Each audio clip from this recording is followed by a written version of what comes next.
Doctor గారు, మామూలుగా చత్వారం పేషెంట్‌లలో bifocal అద్దాలు మంచివా? ప్రోగ్రెసివ్ అద్దాలు మంచివా డాక్టర్? సో, ఇంతకుముందు గూడా మనం మాట్లాడినట్టు కంటి లోపల అద్దాలు పెడుతుంటాం గదా! అలాగే బయట చాలామంది 40 తర్వాత చత్వారము అనేది వస్తుందనమాట. సో, ఈ చత్వారానికేమంటే అంటే కొందరికేమో ఒట్టి దగ్గరికే కళ్ళజోడు వాడాలి. కొందరికేమో దూరము, దగ్గర 2 ఉంటాయన్నమాట.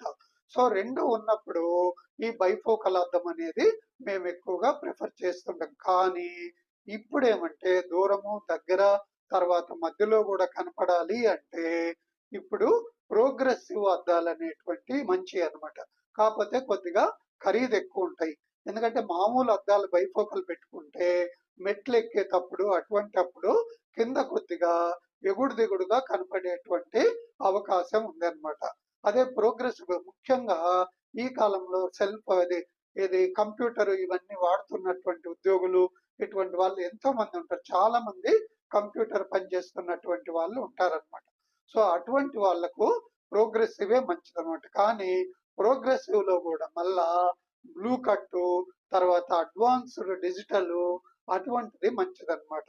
అంటే పూర్వం ఏమంటే ఈ ప్రోగ్రెసివ్‌కి అలవాటు పడ్డానికి ఎక్కువ రోజులు టైం పట్టేది. ఇప్పుడేమంటే advanced, digital, progressive, blue cut అనేది వాడుకుంటే తొందరగానే ఒక 4, 5 రోజుల్లోనే అలవాటు పడొచ్చు.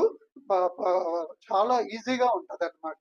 సో, అందువల్ల దూరము, దగ్గర 2 పవర్లున్నటువంటి ఖరీదు గూడా పూర్వంలాగా చాలా ఎక్కువుండదనమాట. దీనికి, దానికి ఒక రూ. 1000 తేడా ఉంటది.